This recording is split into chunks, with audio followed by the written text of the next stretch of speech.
Hey everyone, welcome back to the Brompton family channel. This is a quick video update on the saddle, so if you're interested in finding out what happened, please stay tuned. Alright.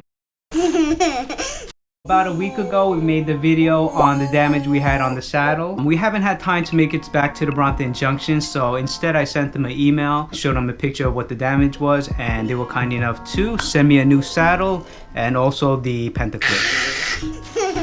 Alright, so the saddle and the pentaclip came, and obviously it's just a replacement. Also had some time to go to the local bike shop and I picked up some of this stuff right here. From the last video, I would say more than half of you recommended I use some kind of fiber grip. Hopefully this will work fine. Finish line is also on Long Island. Good to support local. So here's the saddle. The brand new saddle has a new pentaclip on it as well. During the past week, I actually ordered another saddle. So this saddle won't be going on right now. I'm going to add a follow-up video to this video when the new saddle comes, and I'll show you guys what that's about. The rest of this video, I just want to show you guys how much this weighs, how much the original Brompton saddle weighs, also some weight of the other saddles that I have. All right. So this is the T-line saddle. Let's get the weight. Okay, 203 grams.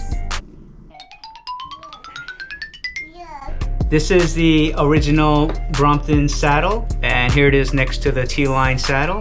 They're actually quite similar in size, but once you haul them, you'll notice the difference in weight. So let's get the weight real quick. 399 grams. So this is double the weight of the T-line saddle. I have the pentaclip here. Let's get the weight of this, because I know some of you will ask. All right, so the clip itself, it weighs 93 grams. Okay, this is the Brooks B17 titanium railed saddle, and this one weighs 410 grams. So this is similar to the original Brompton saddle in weight. If you actually see the saddle itself, it does look bigger, but it's pretty similar in size. All right, and this is probably my favorite saddle. This is the last saddle I have. This is also a Brooks B17 special. This has copper rivets and also a copper rail. And this one actually weighs 540 grams. So this is actually the heaviest saddle that I have. And this one came on the super light, but this one's wearing in very nicely and it's super comfortable. I actually had to turn the tension on it once. All the saddles that I've had, I've never had any problems with my saddles as far as, you know, discomfort. I know some people have discomfort depending on the saddle type, but I've never had that problem. Have you ever had that problem? When it's breaking in. Yeah, when they were breaking in, I did notice lower pain a little bit on longer rides, but now that they're broken in, they're very soft. They're probably my favorite saddles, the leather ones. The new one that's coming, that's going to be a big change, and I look forward to getting it. All right. While the bike has been down without the saddle, I went ahead and cut the handlebars to the same length as the S-Type. The reason why I did this was when Shoko rides the bike, I noticed that her hands were closer in. Although it was nice to have the wider handlebars, I want to keep all the handlebars the same length, and it just means that for me, it's more used to using it that length. So when I'm going through traffic, I don't have to worry about if the handlebar is a little bit wider or not. And we both do have short arms. My package came from Europe and we're gonna open it up, and this will be the first time I'm gonna see it.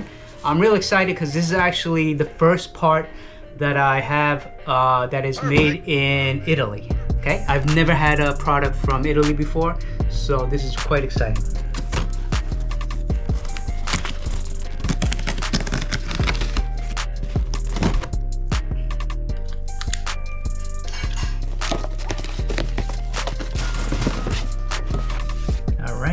Wherever this came from, this whole box is dusty. So it's probably sitting in their store or whatever for a long time.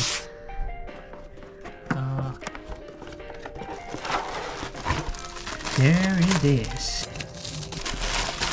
All right, so this is the Selle Italia SP-01 Boost Tekno Superflow.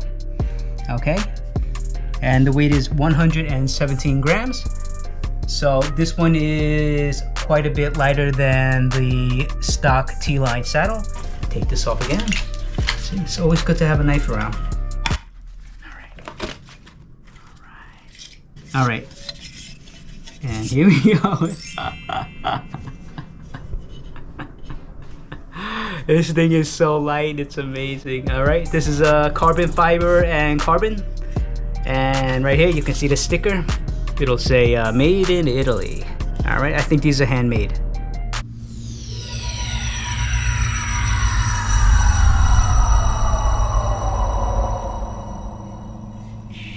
All right, if you look at this from the back, it's designed that it has an opening here, and when you're pedaling hard, it's supposed to provide some kind of cushioning so the left and right side move independently of each other. All right, so that's what got me interested in buying this particular saddle. And of course the lightweight aspect is nice. And if you look back here, unlike a traditional saddle, it has these I guess these flares. I won't be able to put a bike light on this, so I'm gonna have to think of a different option for that.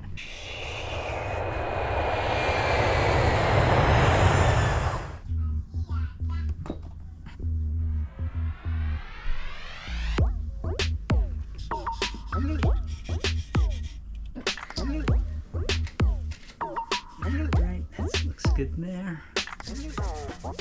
Normally, you know, I would put the rails through the bottom portion, but there's not enough space, there's not enough clearance inside, so I have to put it on the top part. This finish line carbon paste, the grippy thing, it feels like sandpaper and gel.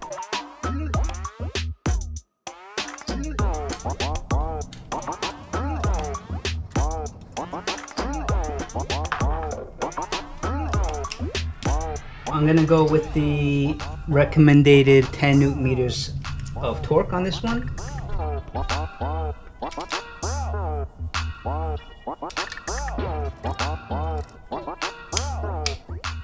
All right, so I'm gonna keep it at 10 and keep a close eye on it, make sure it don't move. All right, engineered by Dallara. It feels pretty good, no complaints. I won't know until I start using it, but I'm happy with the way it looks on the bike. Another thing that I liked about this saddle is that the nose is much shorter. It's about a little over an inch shorter. So it makes getting off and on the bike a little bit easier. And it definitely makes it look a lot more sporty. Once I get some faster tires on this, it's gonna look back to, you know, nice and fast T-line look, speed, bike.